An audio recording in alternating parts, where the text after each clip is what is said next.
BTech తర్వాత job చేయడం బెస్టా లేకపోతే డైరెక్ట్ మాస్టర్స్కి వచ్చేయడం బెస్టా?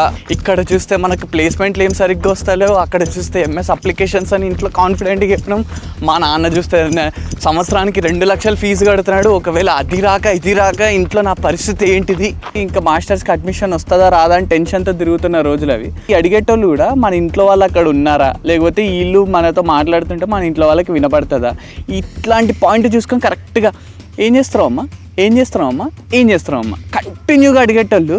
అసలు నాకు ఒక పాయింట్కి శాలరీస్ గురించి మాట్లాడితే మెయిన్ అసలు ఇండియాకి ఇక్కడికి కంపారిజన్ చేసుకుంటే మీరు వర్క్ ఎక్స్పీరియన్స్ పెట్టుకొని వస్తే కొంచెం మేబీ ఏజ్ డిఫరెన్సెస్ ఉంటాయి. అడాప్ట్ అయ్యే ఇష్యూస్ కొంతమందికి ఉండొచ్చు. ఇట్లాంటి కేసెస్లో కూడా ఈ స్టూడెంట్ జాబ్స్ అప్లై చేసుకోవడం వల్ల బిగ్గెస్ట్ బెనిఫిట్ ఏంటిదంటే, మీరు ఆల్రెడీ వర్క్ ఎక్స్పీరియన్స్ పెట్టుకున్నారు కాబట్టి ఆల్రెడీ ఎక్స్పీరియన్స్ లేని స్టూడెంట్స్ కంటే మీరు కొంచెం స్టాండర్డ్ అయ్యే ఛాన్స్ ఉంటుంది. బట్ 20 గంటలు పని చేయకుండా 15 గంటలు పని చేసినా ఒక 85,000 80,000 వరకు వస్తాయి. మీ అబ్బాయి కానీ అమ్మాయి కానీ సిన్సియర్గా ట్రై చేస్తుంటే, వాళ్ళు మీకు సిన్సియర్గా ట్రై చేస్తున్నట్టు అనిపిస్తే కొంచెం టైం ఇచ్చి చూడండి, వాళ్ళు ఖచ్చితంగా దుల్లగొట్టేస్తారు.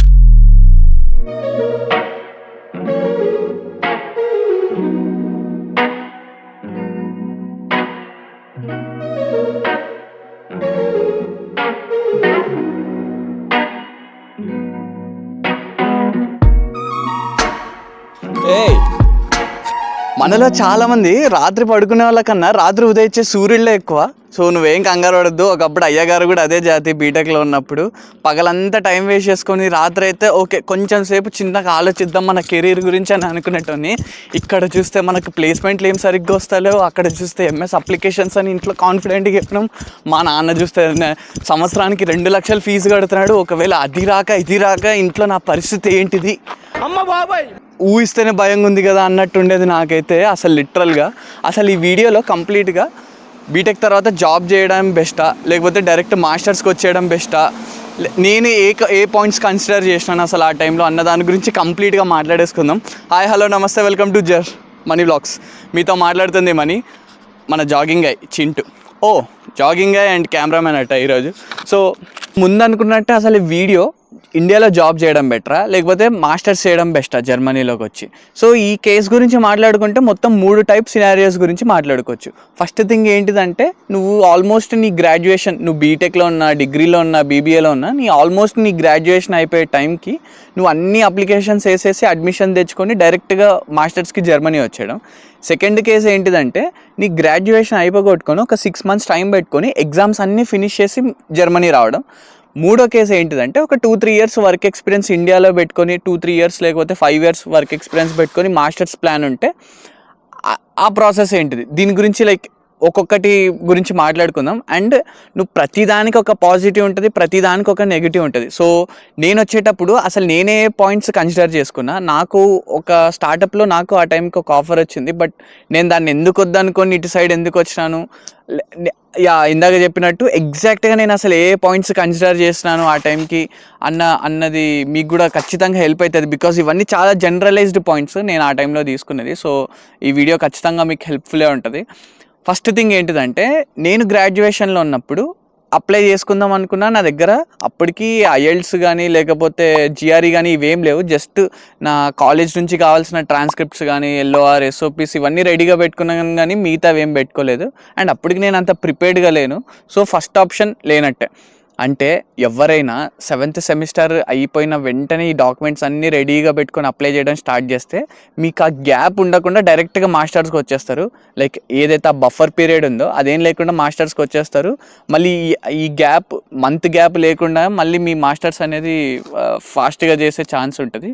ఇంకొక సినారియో ఏంటిదంటే, మనం ఎగ్జామ్స్ అన్నీ ఓకే ఫస్ట్ బీటెక్ మీద లేకపోతే డిగ్రీ మీద ఫోకస్ చేసి ఇక్కడ గ్రేడ్స్ అన్నీ సరిగా తెచ్చుకొని ఒక 6 మంత్స్ టైం ఇచ్చుకొని ఐఎల్స్ జిఆర్ఈ అండ్ దాంతోపాటు ఏదన్నా పైన పేపర్ పబ్లికేషన్స్ రిలేటెడ్ థింగ్ ఏదన్నా ఉంటే, ప్రాజెక్ట్ రిలేటెడ్ థింగ్ ఉంటే, ఇంటర్న్షిప్ ఉంటే, ఇవన్నీ డాక్యుమెంట్స్ చేసుకొని ఆర్ ప్రిపేర్ అయ్యి వీటిని పెట్టుకొని అప్లై చేసుకోవడం. ఇక్కడ కేసు ఏమవుతుందంటే, ఒక 6 మంత్స్ అయితే గ్యాప్ వస్తుంది. బట్ 6 మంత్స్ కూడా పెద్ద ఫరక్ పడదు. ఈ ప్రాసెస్లో మనకు అసలు కనబడదు కూడా. ఆ టైంకి ఫాస్ట్గా అయిపోతుంది. ఇట్లా రావడం వల్ల బెనిఫిట్ ఏముంటుందంటే, ఫస్ట్ థింగ్ మీరు ఒక స్టూడెంట్ ఫేస్ నుంచి ఇంకో స్టూడెంట్ ఫేస్కి వస్తున్నట్టే. రెండోది ఏంటిదంటే మీరు ఆల్రెడీ ఎగ్జామ్స్కి చదవడం లేకపోతే కాలేజీకి పోవడం ఇవన్నీ అలవాటైపోయి అదొక కంటిన్యూటీ లాగా ఉంటుంది. మనకేం పెద్ద ఇబ్బందిగా గ్యాప్ వచ్చేసి చదవడాలు పాస్ అవ్వడాలు మన వల్ల కాదురా అన్న ఫీలింగ్ చాలా తక్కువ ఉంటుంది. అండ్ దాంతోపాటు ఒక డిసడ్వాంటేజ్ ఏమవుతుందంటే మనకు కానీ ఒకవేళ ప్రాపర్ ఎక్స్పీరియన్స్ లేకపోతే ఇండియాలో ఇంటర్న్షిప్లు అవి ఏం చేయకుండా అడ్మిషన్ వచ్చేసి మాస్టర్స్కి డైరెక్ట్గా వచ్చేస్తే స్టూడెంట్ ఫేస్ నుంచి ఫుల్ టైం ఎక్స్పీరియన్స్ ఉండదు కాబట్టి మన సివిలో తర్వాత మనం స్టూడెంట్ జాబ్ ఏమన్నా అప్లై చేయాలనుకుంటే మన సివి అంతా ఖాళీగా ఉంటుంది. హెచ్ఆర్ క్రికెట్ ఆడుకుందామా అన్నట్టు చూస్తారు. బికాస్ నా టైంలో నాకు కూడా అట్లా అనిపించింది, ఇదేంది ఎంత రాసినా అంత ఖాళీగా ఉంది సివి అని. ఇప్పుడేమో సివి పట్టట్లేదు.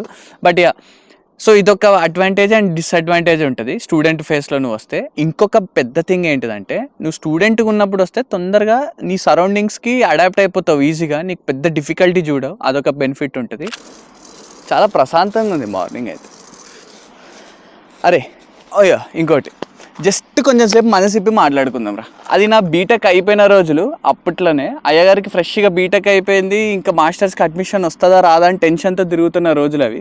ఈ ఫంక్షన్స్కి లేకపోతే ఏమైనా ఈవెంట్స్కి లేకపోతే సరౌండింగ్ ఏదైనా గ్యాదరింగ్స్ అవుతుంటే వాటికి పోయినప్పుడు కరెక్ట్గా ఈ అడిగేటోళ్ళు ఉంటారు చూసినారా, ఈ అడిగేటోళ్ళు కూడా మన ఇంట్లో వాళ్ళు అక్కడ ఉన్నారా లేకపోతే వీళ్ళు మనతో మాట్లాడుతుంటే మన ఇంట్లో వాళ్ళకి వినపడుతుందా, ఇట్లాంటి పాయింట్ చూసుకొని కరెక్ట్గా ఏం చేస్తున్నావు అమ్మా కంటిన్యూగా అడిగేటోళ్ళు.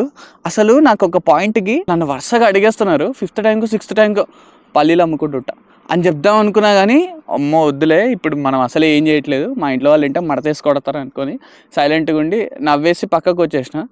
But to be very honest నాకు అంత ప్రెషర్ ఏం రానియలేదు మా ఇంట్లో వాళ్ళు. బికాజ్ వాళ్ళు ఓకే నువ్వు టైం తీసుకో, ఇప్పుడే చేసినావు కదా, ఒకవేళ మాస్టర్స్ రాకపోతే ప్లాన్ బి ఇది చేసుకో, ఇట్లా చెప్పి కొంచెం ఎంకరేజ్ చేసినారు. కాబట్టి మేబీ నేను అంత ప్రెషర్కి పోలేదేమో ఆ టైంకి. బట్ నేను ఇవన్నీ ఫేస్ చేసిన సో నా టైంలో. సో ఒకవేళ పేరెంట్స్ మీరు ఎవరైనా చూస్తుంటే మీరు కంగారు పడుతుంటే మీ పిల్లలు అరే ఏంటిది ఇంకా ఏం కావట్లేదు ఇట్లానే ఉంటే పక్కన వాళ్ళు మనల్ని ఎప్పుడు గెలకడానికే చూస్తుంటారు అంకుల్, అది మీకు కూడా తెలుసు. కాకపోతే మనం ఊహ అన్నా దీనికి అలవాటు పడిపోవాల్సిందే, మన దగ్గర వేరే ఆప్షన్ లేదు. మనం ఏం చేయగలుగుతామంటే మేబీ ఒకవేళ మీ అబ్బాయి కానీ అమ్మాయి కానీ సిన్సియర్గా ట్రై చేస్తుంటే, వాళ్ళు మీకు సిన్సియర్గా ట్రై చేస్తున్నట్టు అనిపిస్తే కొంచెం టైం ఇచ్చి చూడండి, వాళ్ళు ఖచ్చితంగా దుల్లగొట్టేస్తారు. ఎవరికైనా కావాల్సింది ఏంటిదంటే ఆ టైంకి మరీ ప్రెషర్లోకి పంపించకుండా మరీ కంఫర్ట్ జోన్కి పంపించకుండా అసలు ఏం చేస్తున్నాం, ఒకవేళ ఇది రాకపోతే ఏంటిది పరిస్థితి, ప్లాన్ బి.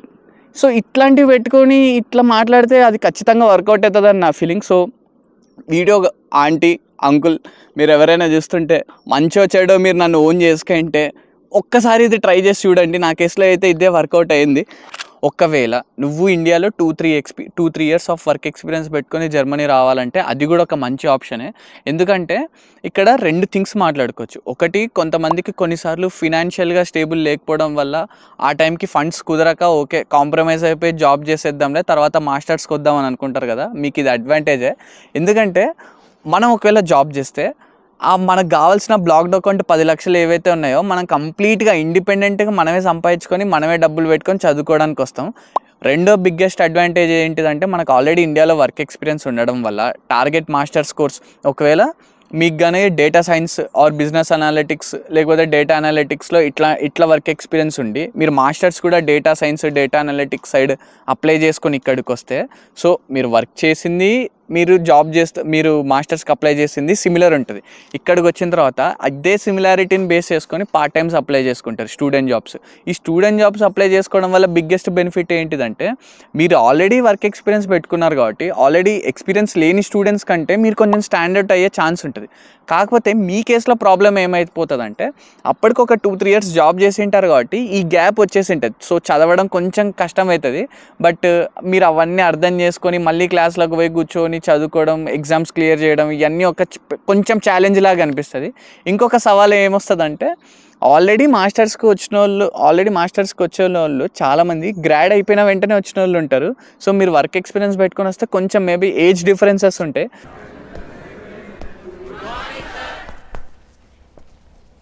సో అడాప్ట్ అయ్యే ఇష్యూస్ కొంతమందికి ఉండొచ్చు ఇట్లాంటి కేసెస్లో కూడా. బట్ యూజువల్లీ నేను ఎప్పుడు అట్లా చూడలేదు, మొత్తం ఫ్రెండ్స్ అయిపోతారు తొందరగానే. సో ఇదొక కేసు ఉంటుంది. మీరైతే ఒకవేళ అబ్రాడ్కి చదువుకోవడానికి రావాలి, ఒక 5 to 6, 7 years వర్క్ ఎక్స్పీరియన్స్ పెట్టుకొని రావాలంటే ఇది మీ ఇండిపెండెంట్ డెసిషన్. ఇది కొంచెం ట్రిక్కీ క్వశ్చన్, ఎందుకంటే ఆ ఏజ్కి రావడం కరెక్టా కాదా అని మరి నాకైతే తెలీదు. బికాజ్ ఆ టైంకి మనం డైరెక్ట్గా మాస్టర్స్కి రావడం కన్నా ఆపర్చునిటీ కార్డ్ అప్లై చేసుకొని రావడం బెస్ట్ అని నా feeling. Because sufficient work experience 5+ years అంటే. సో మనమైతే student category and 2-3 years work experience పెట్టుకొని ఉన్న వాళ్ళ గురించి ఎక్కువ కాన్సన్ట్రేషన్ చేసి మాట్లాడదాం. సో ఇంకో బిగ్గెస్ట్ థింగ్ మనం కన్సిడర్ చేసుకోవాల్సింది ఏంటిదంటే ఖచ్చితంగా శాలరీ గురించి. అఫ్ కోర్స్ ఎక్స్పీరియన్స్ ఉన్నోడు ఖచ్చితంగా కింగే. కాకపోతే నువ్వు స్టూడెంట్ ఫేస్లో ఇక్కడికి వచ్చి ప్రాపర్ స్టూడెంట్ అసిస్టెంట్ రోల్స్ చేసి తర్వాత ఇంటర్న్షిప్ చేస్తే నీ ఫుల్ టైంకి నీకు అసలు ఏమి ఇబ్బంది కాదు. ఎందుకంటే నీ వర్క్ కల్చర్ మొత్తం నువ్వు జర్మన్లోనే చేయడం వల్ల ఆఫీస్లో ఉన్నోడికి తెలుస్తుంది, ఓకే వీడికి ఆల్రెడీ జర్మన్ వర్కింగ్ కల్చర్ గురించి తెలిసి ఉంటుంది. బికాస్ స్టూడెంట్గా ఉన్నప్పుడు ఎంత ఎక్స్పీరియన్స్ ఉంది వీడికి అని అనుకుంటారు. ఇది ఒకటి ఉంటుంది. నువ్వు ఒకవేళ వర్కింగ్ ప్రొఫెషనల్ అయ్యి జాబ్స్కి అప్లై చేసినప్పుడు ఏమవుతుందంటే, ఓ ఇతను ఆల్రెడీ ఇండియాలో కూడా వర్క్ ఎక్స్పీరియన్స్ ఉంది, ఇక్కడ కూడా అవి బేస్ చేసుకొని రీసెర్చ్ అసిస్టెంట్ లాగా చేసినాడు, సో ఇతను కూడా మనకు ఫిట్ అయ్యే ఛాన్స్ ఉంటుంది అని అనుకుంటారు. ఇద్దరికి ఎప్పుడైతే ఎక్స్పీరియన్స్ వస్తుంది ఇక్కడికి వచ్చిన తర్వాత, ఇద్దరికి కేసెస్లో అది బెనిఫిటే ఖచ్చితంగా. మనకు స్టూడెంట్గా ఉన్నప్పుడు 15 euros వస్తాయి అబ్బా మనం పార్ట్ టైం చేస్తే. సో యావరేజ్గా నువ్వు ఒక 15-16 గంటలు చేస్తే 900 euro 800 euro వరకు వస్తాయి, అంటే 90-80 వేలు. నువ్వు ఏది స్టూడెంట్ అసిస్టెంట్ చేస్తున్నప్పుడే. టెక్నికల్ పార్ట్ టైం గురించి మాట్లాడుతున్నా. నాన్ టెక్నికల్ పార్ట్ టైం అయితే ఒక 13-14 euros వస్తాయి. బట్ మన ఛానల్ ఎవరైనా రెగ్యులర్గా ఫాలో అయితే మీ అందరికి తెలుసు, నేను ఎప్పుడు టెక్నికల్ సైడే ఎంకరేజ్ చేస్తా, అదే చేయండి అని. బికాస్ మేబీ ఆ టైంలో ఒకవేళ మనకు ఇంకా వర్కౌట్ కాదన్న సిచ్యువేషన్ ఉంటేనే నాన్ టెక్నికల్ పోండి, అదర్వైజ్ టెక్నికలే ప్లాన్ చేయండి. సో ఇది ఒకటి ఉంటుంది. అండ్ ఇంకొకటి, ఎక్స్పీరియన్స్ పెట్టుకొని రావడం వల్ల ఫుల్ టైం జాబ్లకు అప్లై చేసినప్పుడు ఏమవుతుందంటే, మాస్టర్స్కి ఫ్రెష్గా వచ్చినోడి కన్నా వీడి శాలరీ కొంచెం ఎక్కువ ఉంటుంది. నేను చూసిన ఇవి నేను లైవ్లో చూసినాను ఇట్లాంటి కేసెస్. వీళ్ళకంటే వాళ్ళకి ఒక 2000 euros ఎక్స్ట్రా వస్తాయి. ఫర్ ఎగ్జాంపుల్ అప్రాక్సిమేట్లీ 2300 నుంచి 3000 euros వరకు అయితే వస్తుంది. సో ఒకవేళ ఇండియాలో ఎక్స్పీరియన్స్ పెట్టుకొని ఇక్కడొచ్చి ప్రాపర్ ఇంటర్న్షిప్ లేకపోతే స్టూడెంట్ అసిస్టెంట్ రోల్స్ చేసి ఎక్స్పీరియన్స్ పెట్టుకొని మీరు ఫ్రెష్ గ్రాడ్ అయిపోయిన తర్వాత మాస్టర్స్లో మీరు అప్లై చేసుకుంటే దాదాపుగా ఒక 58,000-55,000 euros అయితే సంపాదించచ్చు. నేను చాలా కేసెస్ చూసిన ఇట్లా. ఒకవేళ ఇండియాలో బీటెక్ అయిపోయి డైరెక్ట్గా మాస్టర్స్కి ఇక్కడికి వచ్చి కొంచెం ఎక్స్పీరియన్సెస్ గెయిన్ చేసుకొని మీరు జాబ్లోకి ఎంటర్ అయితే అప్రాక్సిమేట్లీ ఒక 50,000 euros నుంచి స్టార్ట్ చేయొచ్చు మీరైతే. ఒకవేళ మంత్లీ గురించి మాట్లాడుకుంటే ఒక 2.5 లక్ష. ఇంకొక థింగ్ నేను ఆలోచించింది ఏంటిదంటే, ఆ టైంలో మెయిన్గా తిరగడం. సో నాకు ఎక్కడ స్టార్ట్ అయిందో తెలియదు కానీ నా థర్డ్ ఇయర్ నుంచి కొంచెం బాగా ట్రావెల్ చేయడం ఇట్లా అలవాటైంది. సో ఇండియాలో ఉంటే మనం ఎక్కువ తిరగలేమేమో, ప్రతిదానికి ఇంకా కష్టమేమో, పర్మిషన్ అడగాలి ఒకసారి, ఇంట్లో వాళ్ళు ఒప్పుకోవచ్చు, ఇంట్లో మా నాన్న చూస్తే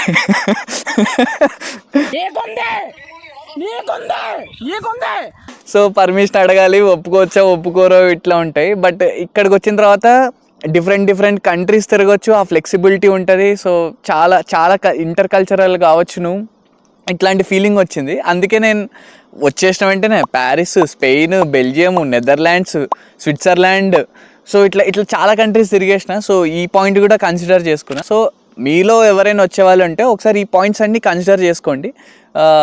మీకు ఏది బెస్ట్ అనిపిస్తే అప్పుడు అది తీసుకోవచ్చు. బట్ నా కేసులో నేను ఆ టైంలో ఓకే నాకు మాస్టర్స్ రైట్ చాయిస్ అనుకున్నా, ఇట్లా వచ్చేసిన.